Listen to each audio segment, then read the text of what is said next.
bekle, ben seni bekliyorum. Hop. Evet, pozisyona. Eller hep böyle.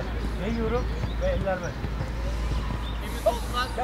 Eşlerde, izle. Evet. Güzel. Gel.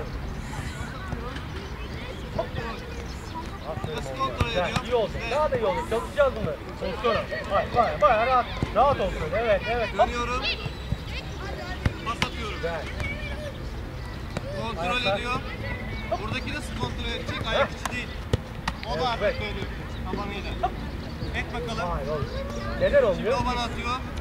Tabanıyla ediyorum. Heh, şimdi oldu. Bak. Kaytarma yok. Hop. Aferin oğluma. Güzel. Pozisyona. Bekle. Acele etme. Hop. Döndü. Oldu. Attım.